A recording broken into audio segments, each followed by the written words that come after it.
Good morning. Welcome to the Universalist Church, in which love is the spirit. We are glad you are here, whether you're here in the sanctuary today or anywhere in the world on our live stream. I am Linda Scacco, one of your representatives on our Board of Trustees.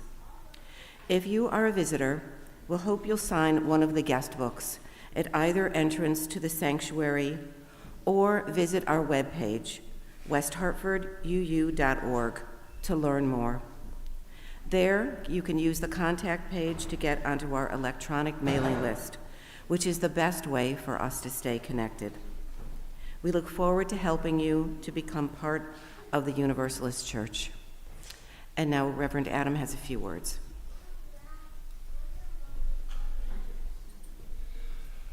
We have a number of things happening in the church right now, big surprise. Obviously, we are in the midst of our capital campaign and our annual giving campaign. So if you have not yet connected with your steward or turned in a pledge card, please know that we do need that from you so we can figure out how we're budgeting next year. We'll hear a little bit more from the team later in the service. I also need to tell you that today we will have a visitors gathering after worship. We'll be doing that in the parlor. So if you are a visitor, and that could mean just about anything, if you haven't signed the guest book yet and you'd like to meet me, members of the membership team, please come join me up here at the front of the sanctuary at the end of the service, and I will show you where you are going, and we'll be able to have a great conversation and answer any questions you might have. For those of you who have been around for a while and are curious about getting more involved, next week after worship, we will have the first in a series of leadership development workshops. For this one, I am going to work with Sarah Eagan and with our Director of Administration, Amanda Aldieri, and we're going to do a bit of a training for you. So a little bit of how does it work, how do you get involved, what sorts of things are interesting, what's valuable about doing larger service in the congregation. And then Amanda's also going to tell you some of the key things about how does it work? What do you need to know? How does our technology make things happen? How does scheduling occur? So that as you think about whether leadership in the congregation as a volunteer is something you'd like to do, you'll be a little bit better informed about what that might look like. And I think that's it. Oh no, there is one more thing. I knew it. Donna Lieben has created a wish list for us to help with some of our food ministry needs. If you've been paying attention to the news at all, you know that SNAP benefits right now are under fire and not available. And so our food ministry is doing the good work of trying to feed people, but we wanted a little bit extra help.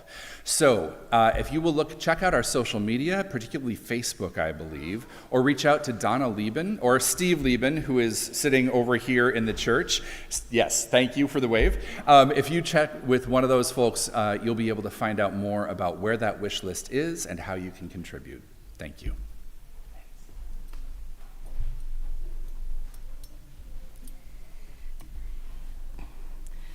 We'll have fellowship through Zoom and fifth call after worship today. If you need help finding your way, any member of the church will be happy to guide you. Just look for someone wearing a Universalist name tag, and I had forgotten mine, but I went back to my car to get it. So this is where you'll see it. You can find the link for Zoom fellowship in your weekly news or on our Breeze calendar. If you are not getting the weekly news, please sign up for it on the website. And now I invite you to take a moment to make your mobile phone silent, turn off your email, and put away your keyboards, and settle in for worship.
If you have a chalice or a candle at home, we invite you to light that as we light the one here in the sanctuary.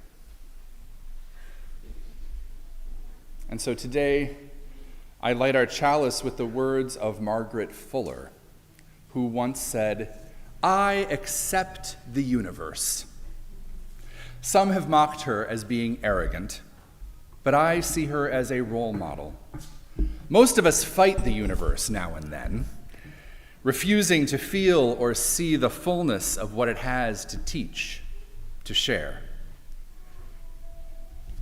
We accept what fits within our preferences, what allows us to feel comfortable. But Margaret, our Unitarian ancestor, reminds us that we are expanded when we accept the whole of what is, explore it, allow ourselves to be changed by it, and to work to change it where necessary. So may we be expanded through our acceptance of what truly is, however we name it, however we know it, however we act on it, and then find blessings in our search, our knowing, and our acting together. Our opening hymn is number 112 in the gray hymnal, number 112. It's called Do You Hear?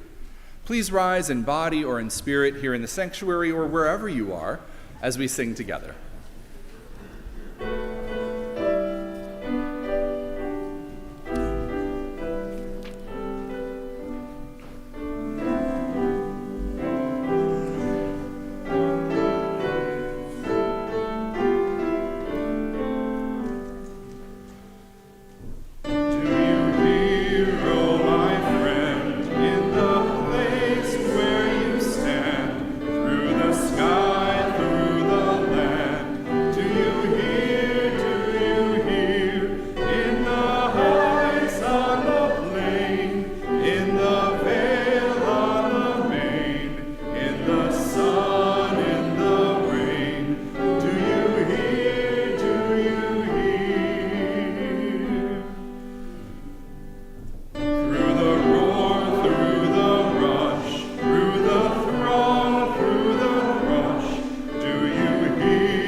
Please join me in speaking the words of our affirmation, our covenant. It's printed in the order of service and in the description online.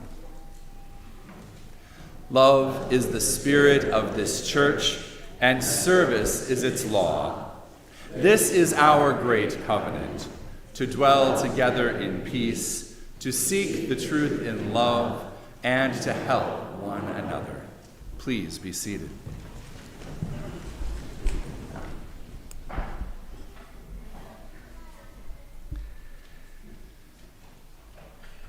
Every so often, I like to do the time for all ages. Once upon a time, I was a storyteller, and I did this all the time. And now we have Hannah, who is wonderful. But every so often, I want to wrest back the story a little bit. So today, I'm going to tell you a story called The Ant, the Grasshopper, and the Very Busy Bee. And it's going to be a little familiar. Some of it is something that you've heard before, but there's a little bit of a change. So once upon a time, there was a grasshopper. And in the summer, the grasshopper sang all day and has nothing else to do. Well, that's not entirely true. There was lots the grasshopper could have been doing, but instead what it wanted to do was flit around, land on grass, eat whatever it felt like, and then sing. Play its little violin. And it had a great time doing it. The summer was wonderful. And at that same time, there was a very, very busy bee.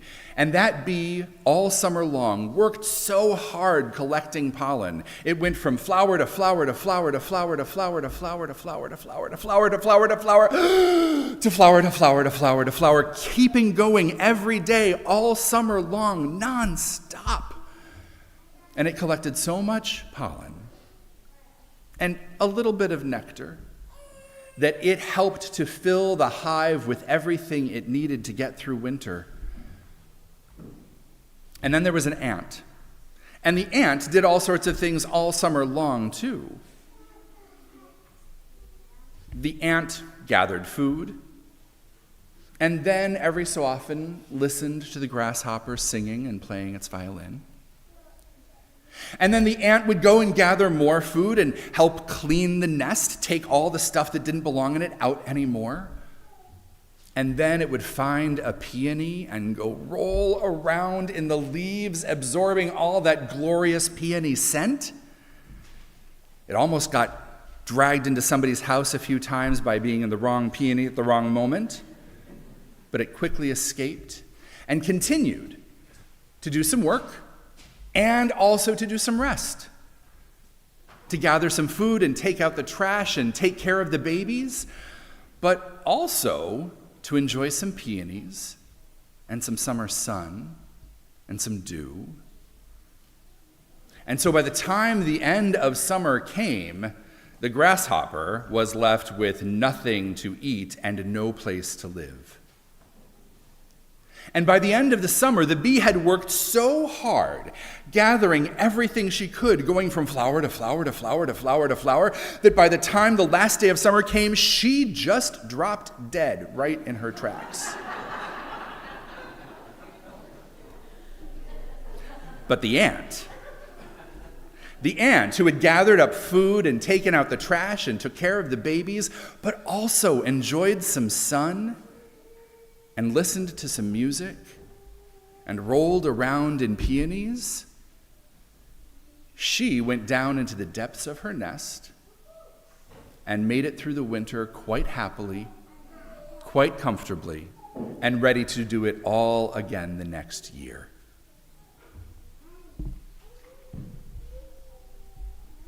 I wonder if any of you recognize yourselves in any of these insects. I know I do sometimes. I recognize all of them in me sometimes. Sometimes I am absolutely a grasshopper. Occasionally, I am the very busy bee who has not yet dropped dead. But I strive to be the ant. A little bit of this and a little bit of that. Enough work to make sure that everything happens, and enough play to feel relaxed and calm and happy. And that is what I hope for all of you too, today and all your days, whether you're in class or in the sanctuary or playing somewhere out in the world. Let's sing our teachers and their students out to their classes with number 414 in the gray hymnal as we leave this friendly place.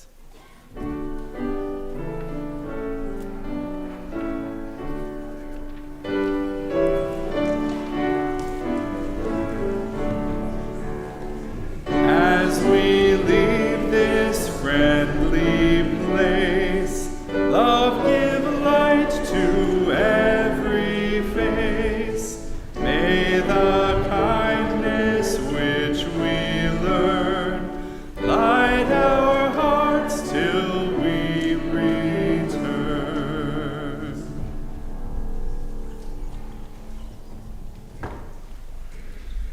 Our voluntary offering, the sharing of our resources for our shared work as a religious community, is a spiritual practice for us. It reminds us, first, that we alone are responsible for the strength and effectiveness of our faith and our faith community, for our own sake and for the sake of others who need what we have to offer. And it reminds us also that we have chosen freely and gladly to come here this day and every day. As I said before, we are continuing our stewardship campaign today in worship. It will continue on beyond this moment, but today is the last day we're going to be addressing it in here. It funds both our 2026 annual operating fund and our capital campaign. And that is because we have so many exciting things that we need the resources to make sure that they happen. Today is our last testimonial, and so we're going to hear from Sarah Eagan about her connection to the congregation and why she makes her pledge.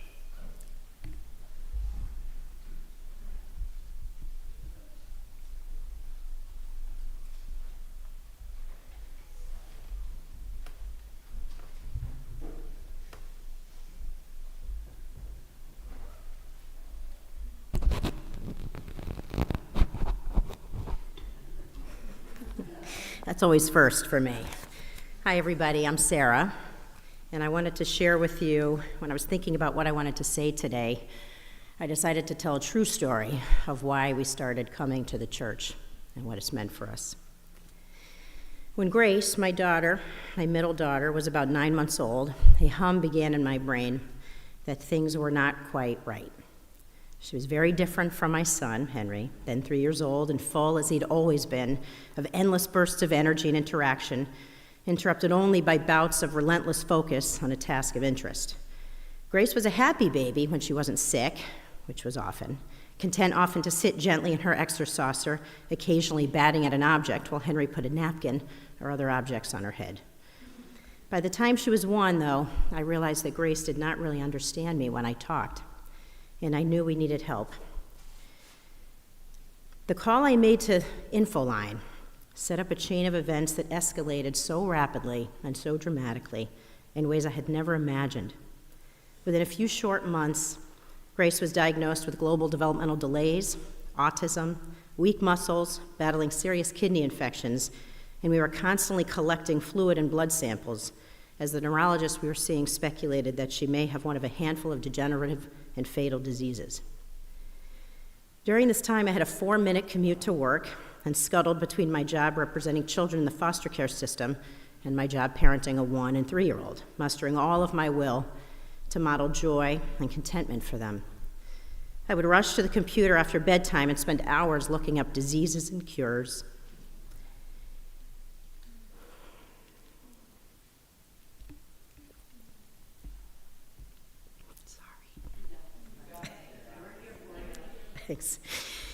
Trying to understand how we had gotten to this place, seemingly overnight. Then my husband banned me from the internet. I sobbed in my car one day, sitting in my driveway and telling a friend, I can't do this. I just don't have what it takes. And she responded so simply with an observation that I remember and still think about to this day. You are doing it. This is what doing it looks like. But Matt and I couldn't take being alone in the house. It felt like we were staring at our children, waiting for the sky to fall. The Eagans needed a place to go. When people ask me over the years about why we go to the Unitarian Church, especially when they find out that we go almost every week, sometimes without fail, I often joke that way. The Eagans do better with a place to go. And yes, it did start out that way. I loved the religious education from day one. The signs on the wall about love and kindness, and service. This, I thought, is what religious education should be about. How to live in a community with other people. And yes, I loved the gentle spiritual message. Thank you. And the uplifting choral music and the snacks in Fellowship Hall. But in the beginning, it was a place to go that wouldn't ask too many questions. Over the years, I've watched my children grow and develop, with the church becoming more and more a bedrock of our West Hartford community. Grace was not dying, it turned out, just very sleepy, as overgrowth was a symptom of her genetic disorder, and she was exhausted lugging around at almost 18 months her 36-pound body. She eventually learned to walk and swim and jump on the trampoline and use the bathroom and participate in school, and yes, especially for those of you that have known us for a long time, sit through church. I am always convinced that the more we expect her to do in the community, the more she'll be able to do. Rarely now do I have to walk her out of sermons or keep her home. She doesn't lie down on the bench as much as she used to, or walk down the aisle and play with the poles on the window blinds. She knows that we sit at church patiently and listen to the words and music and bask in our place to go, the place that welcomes us as part of a community with shared values. Over the years, we've grown our family and our involvement with the church. Volunteering with the school or board committees once seemed impossibly out of reach and still can be challenging, but becoming more part of the network of families here has been rewarding for Matt and I and our kids. Baby Maggie is now a big kid Maggie, and she loves church and her circle of familiar friends and faces. Watching her so at home here, racing around the halls and stairs in fellowship hour, completely confident in herself and the fact that she belongs here, fills me with gratitude. And church definitely has its teachings for us. When she didn't want to share something with Grace at home and I gently reminded her that love is the spirit of this church, she retorted that we're not in church, so that doesn't count. Which enabled me to teach her what I thought was intuitive, but apparently not. But the point is not just to be kind in the church, but to take that with us wherever we go. Still thinking about that one. Henry is a regular participant of the youth group, and I'm grateful for that, even on days when he is not. But I do think he enjoys it and likes spending time with the other kids. And every Sunday, the Eagans have a place to go, where Maggie belongs, where we can reflect on the mighty challenges in the world and our obligations to our neighbor, where Henry can spend a few hours each month thinking about his place in the community, where Matt can read poetry and remind himself he is more than dad and husband. He is a brilliant writer and communicator, and where I can sit with Gracie, loving her complete absorption in the service, her attachment to something I can't always see and understand, but which provides her with a profound sense of joy, and familiarity, and belonging.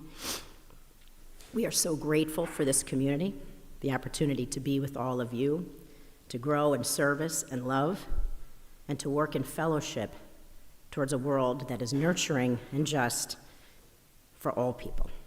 Thank you.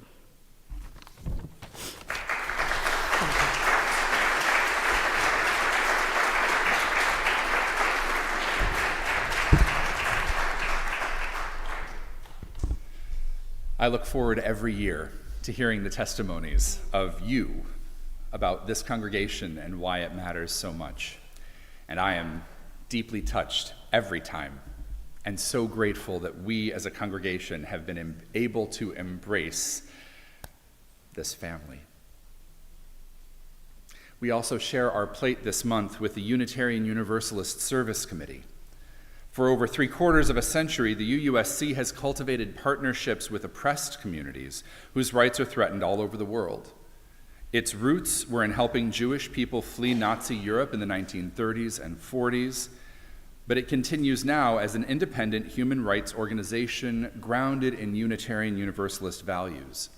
It centers the experiences of people most affected by injustice. And right now, they are focusing on some emergency fundraising to help support communities in Jamaica after the hurricane. To give electronically to our offering, you can use the QR codes in your order of service, the links in the description, or those on our website. And here in the sanctuary, our offering will now be gratefully received.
May these gifts, so generously given, sustain the life of this community, the work that we do together, and also help grow the goodness of the wider world of which we are a part.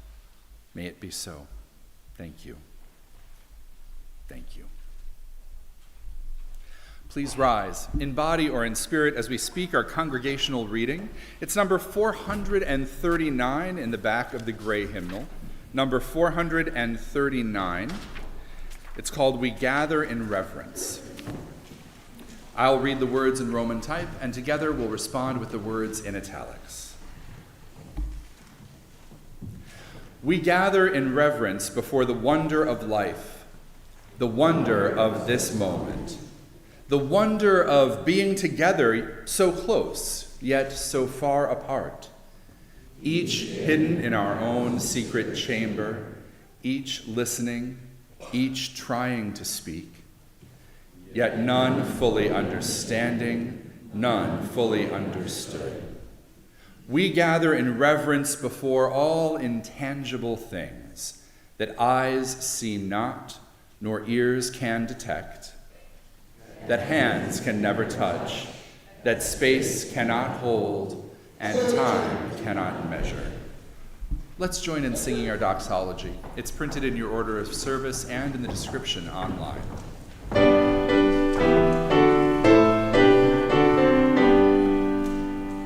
Praise God for love we all may share.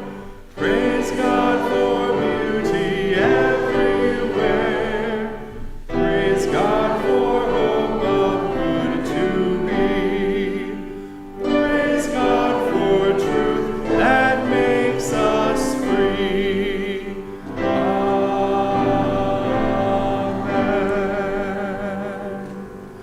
Please be seated.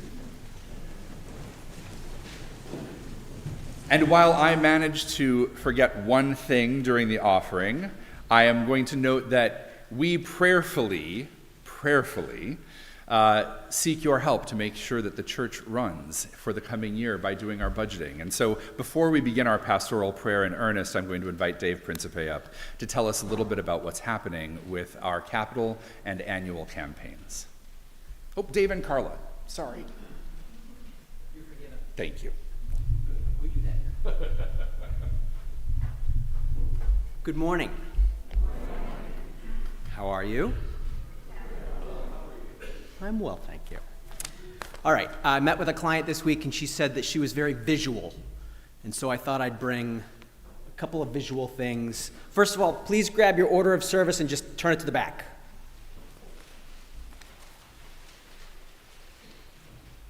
Staff directory.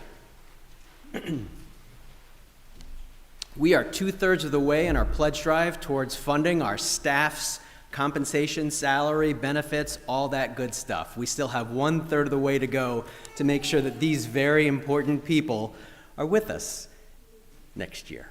So we have yet to hear from about 80 households in our pledge campaign, and that's partly just a function of the visiting stewards process that we're doing, the in-person meetings, which have been going very well. So, to Reverend Adams' point earlier, if you've deferred a visit, please accept it. That would be wonderful. If you've had your visit and you have that pledge card waiting, please send it. That would be great. We really do need to know for the budgeting purposes. And so just so you know, that 2/3 number, we're at about we just tipped over $300,000 this morning. Reverend Adam let me know that we had one more pledge that came in. So we're at 301 out of 450. For our capital campaign, we are at $1,167,000.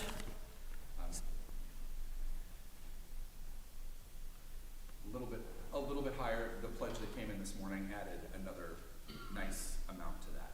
So call it $1,170,000. So we are roughly 68% of the way towards our $1.7 million. So again, to put that in perspective, visual aids, we are now working on our windows, okay?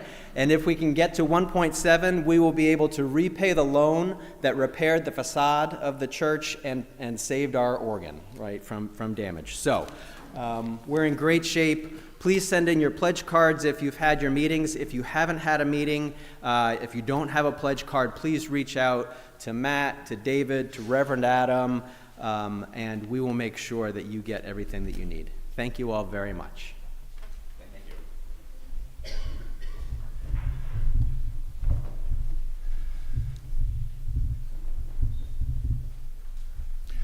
I don't have anything beyond that to share with you on behalf of the congregation this morning. I know that that does not mean that there aren't things happening in your lives. Some joyful, some sorrowful, some ambivalent or confusing. And so I would ask that we hold one another and the whole of the world, really, in our hearts and minds this morning. There is so much happening for us and for everyone that being aware, being kind, and allowing us then to move in ways that are good and active in the world is important. Please join me in a moment of prayer and meditation.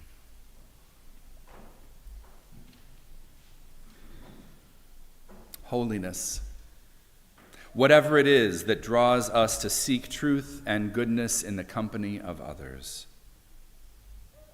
Mystery, which helps us to act in compassion, to serve in love, to grow into ourselves. Brilliance and shadow that we call by many names, including life. Lend to us your strength, that we may help create a world that is just and kind.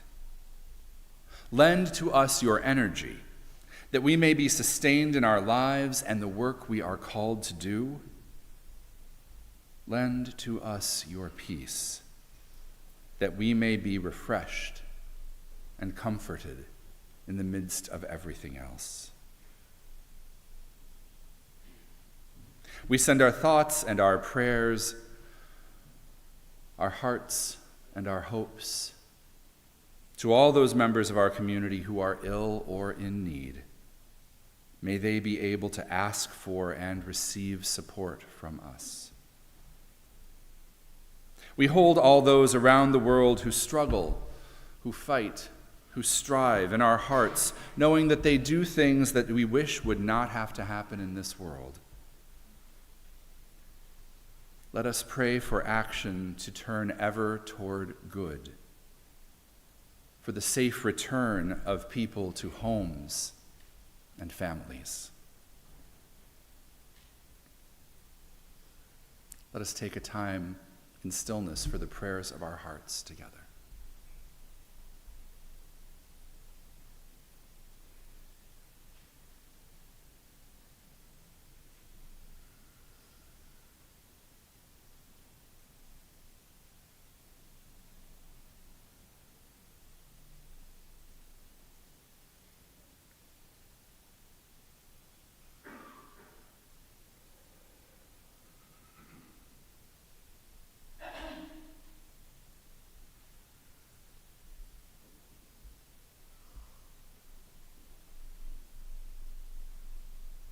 Holiness, mystery, brilliance, shadow.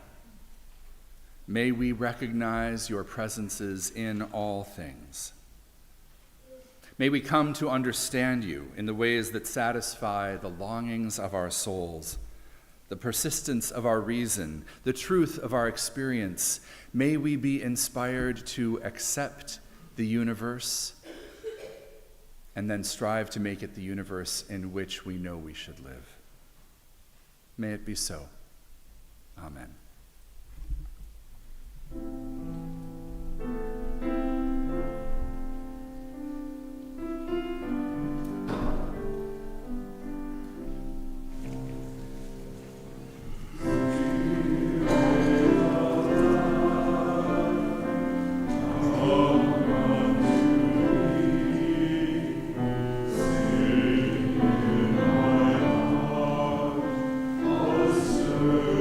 Oh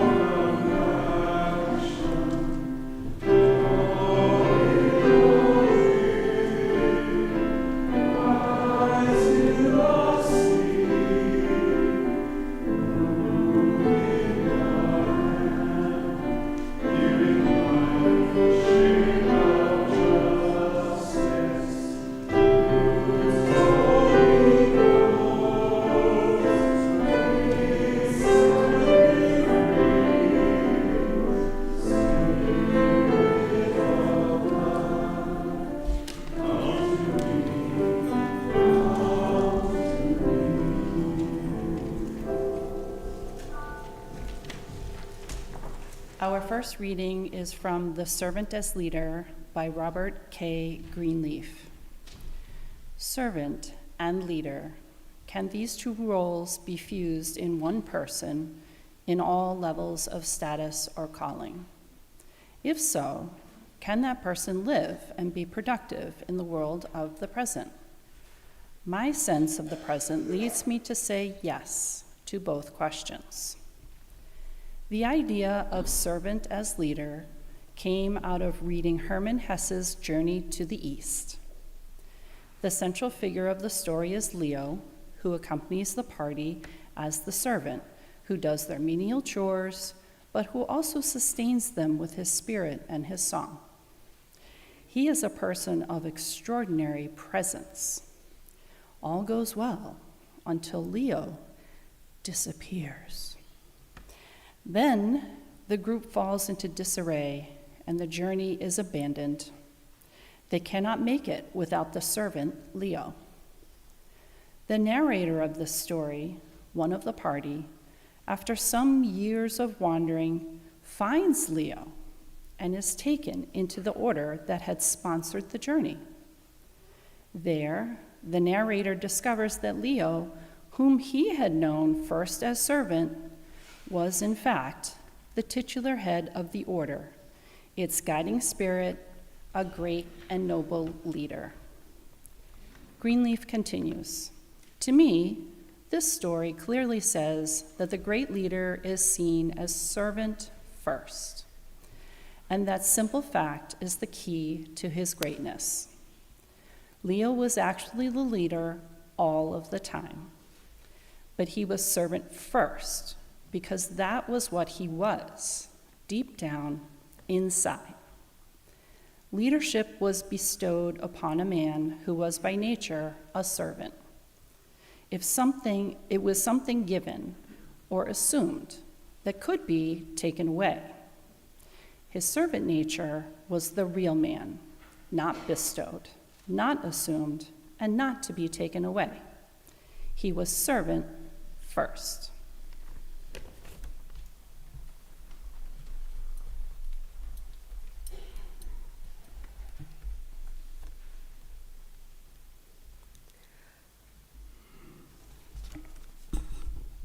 Our second reading is from the book of Luke, chapter 10, verses 38 to 42. Now, as they went on their way, he entered a certain village where a woman named Martha welcomed him into her home.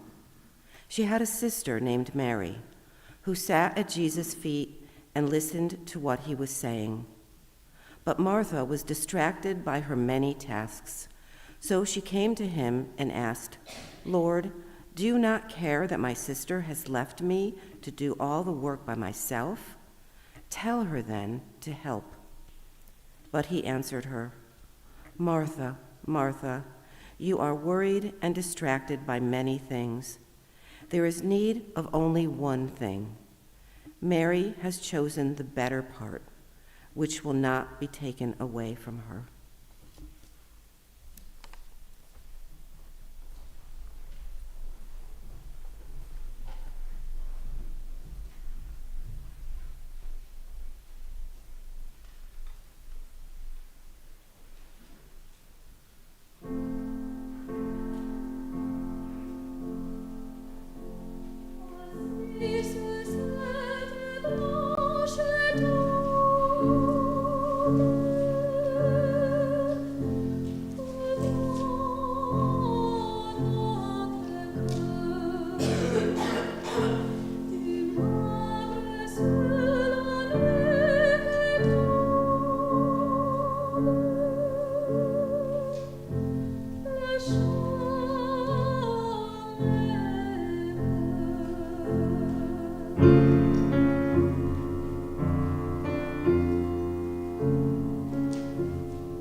I can only imagine just how annoyed Mary and Martha were with one another.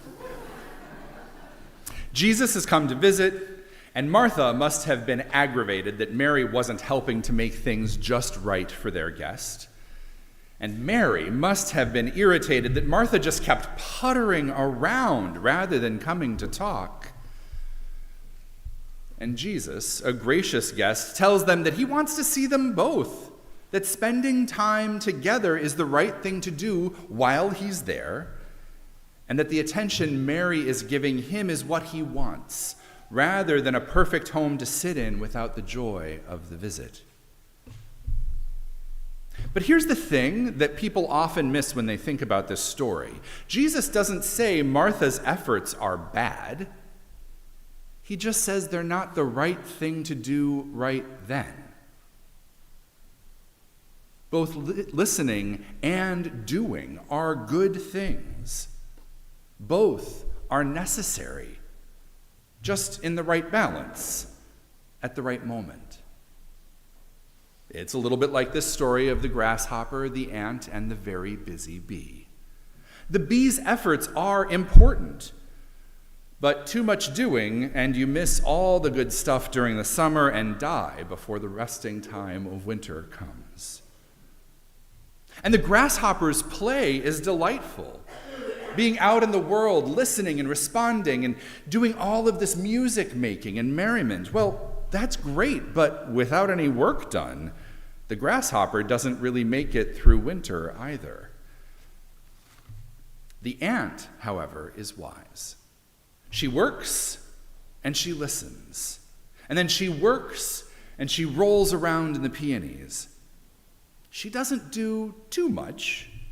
She doesn't do too little. She has enough food stored for the winter for herself and all of her sisters, the entire community, and enough time to enjoy it too. Both listening and doing are necessary, just at the right times. So imagine what Sunday morning would be like if everybody was in the kitchen and Fisk Hall getting ready for our social time after the service, but none of you were in here. That would not be so good. But imagine also if our greeters didn't bother and there was nobody back making sure that the social time would happen, that there would be coffee. What if nobody did any of the work because everybody just wanted to sit and listen? And the music is gorgeous. But what if everybody only wanted to sit and listen? That wouldn't be so good either. We need Mary and we need Martha. We need people who will listen and we need people who will do.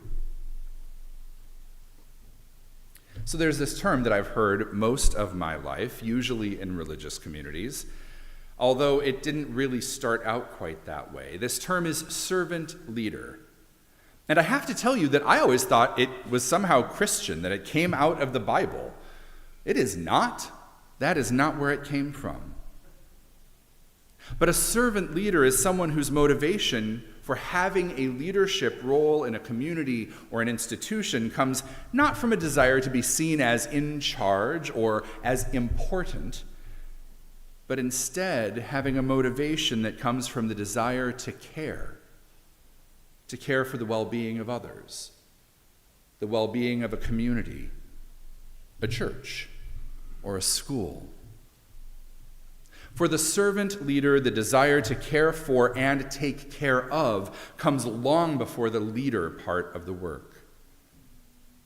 So this term was coined by Robert Greenleaf, who was actually a researcher who studied management, education, and organizational development.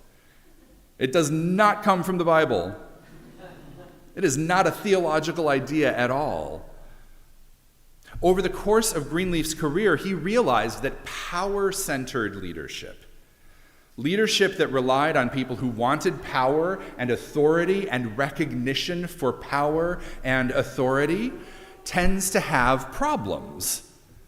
It tends to cause difficult things in the world. And I expect that if you've been paying attention to the news at all, you might know what I'm talking about. Greenleaf developed the idea of the servant leader after a lot of study and a lot of reflection on a book called Journey to the East by Hermann Hesse. Greenleaf writes, "The central figure of the story is Leo, who accompanies the party as the servant who does their menial chores, but who also sustains them with his spirit and his song. He is a person of extraordinary presence, and all goes well until Leo disappears. And then the group falls into disarray, and the journey is abandoned. The narrator, who is one of the party, after years of wandering, finds Leo and then is taken into the order that had sponsored the journey. And there he discovers that Leo, whom he had known as servant, is actually the head of the order, its guiding spirit, a great and noble leader. Leo is someone who listens and does.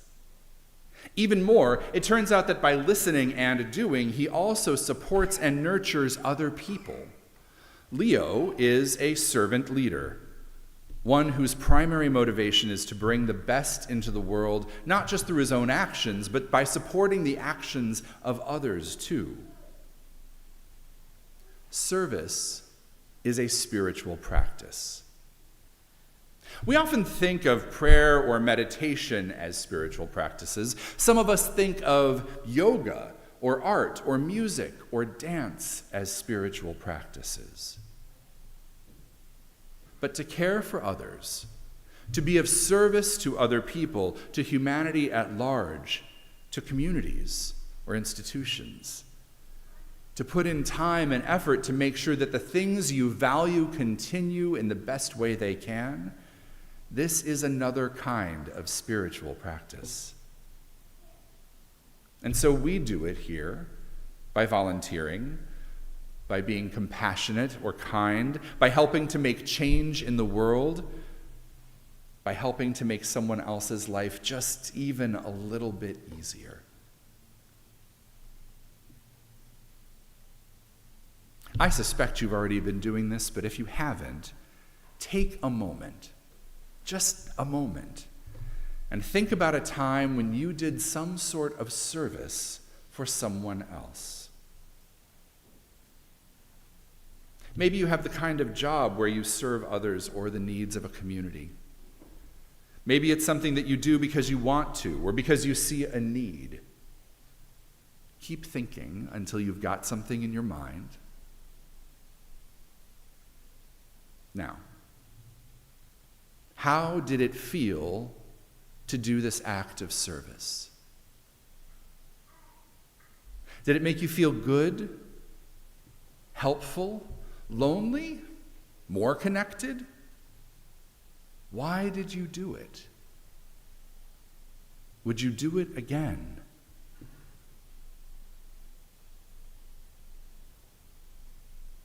When I say that service is a spiritual practice, what I mean is that service often connects us to the deepest and kindest parts of ourselves. We might say the most divine parts of ourselves, the holiest part of ourselves, the most whole part of ourselves. When we listen deeply to someone else, or we do something for someone else in a way that meets their needs, our service is done with intention, with understanding. A spiritual practice is not something we do all the time. We're not always in spiritual practice in every moment of our lives. At least most of us aren't. That's not really possible for how most of us live. But a spiritual practice is something that we do intentionally to connect with the things that we know are most important. Our hearts, our souls, the hearts and souls of other people. The biggest things we can imagine, nature, the universe, God, humanity, ideas like truth and justice and love. Service can connect us with things that we believe are most important and most meaningful, even as we take care of the things that might be most familiar and most with us every day.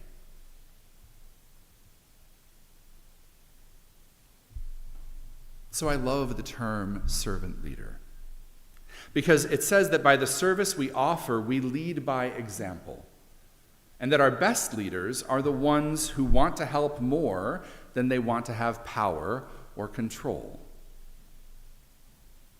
As I said before, I bet you can think of people who want power and control. But what I'd like for you to do instead is to think about people who are leaders because they like to nurture the best in other people. We don't have to focus our attention regarding leadership on the worst examples. I would encourage you to spend your time thinking about the best examples and then emulate them. Become one of the best examples yourself.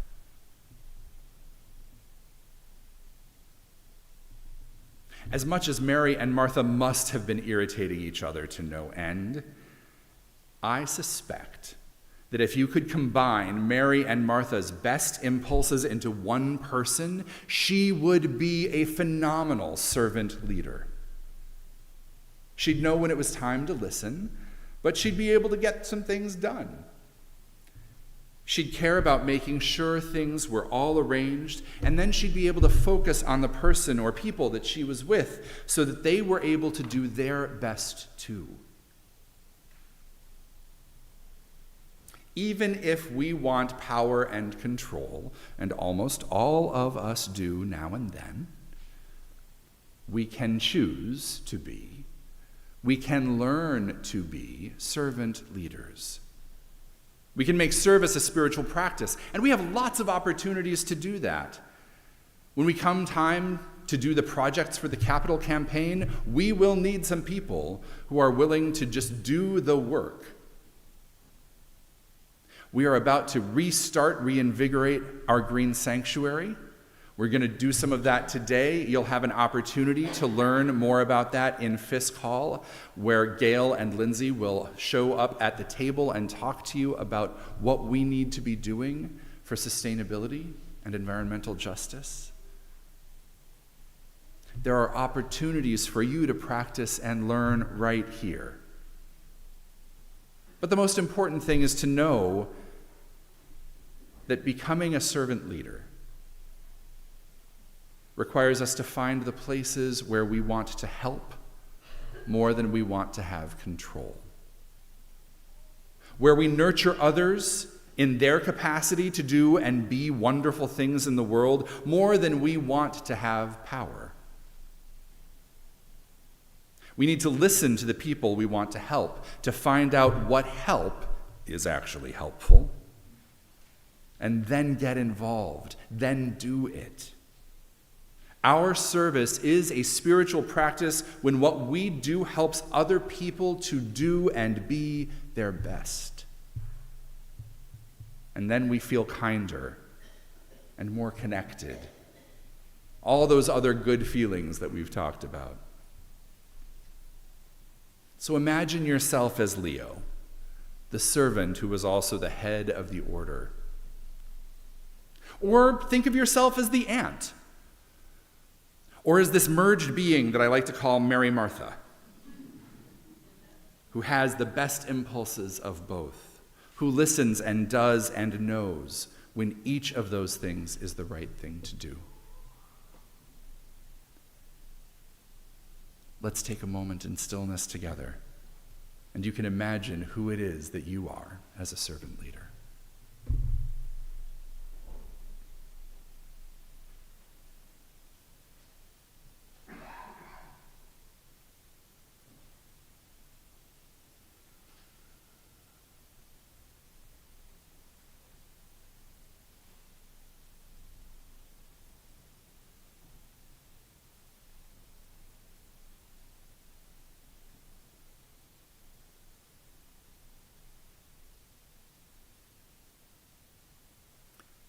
Please rise, in body or in spirit, as we sing our closing hymn. It's number 1023 in the blue hymnal, 1023. It's called Building Bridges, and Emma and I are going to lead it with you as a round. Let's make sure we sing it twice through all together so that everybody gets the melody of it, and then we will break you into parts.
Two parts. Emma's going to start with her side of the room, and then we will come in as the second part. And as you're doing this, imagine that we ourselves are Mary Martha.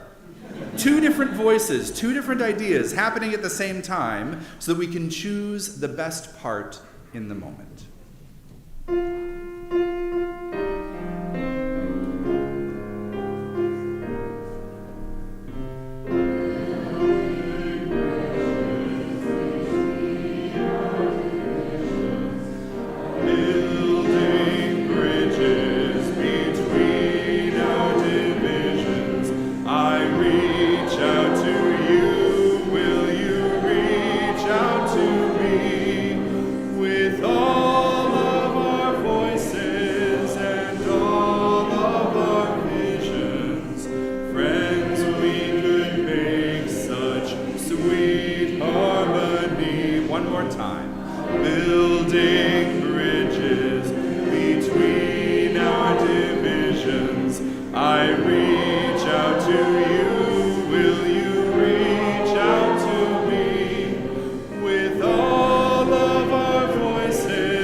Let's speak together our unison benediction. The words are printed in your order of service and in the description online. Engage with the world in peace. Have courage. Hold on to what is good. Return to no person evil for evil. Strengthen the faint-hearted. Support the weak. Help the suffering. Honor all beings. Please be seated and remain for our postlude.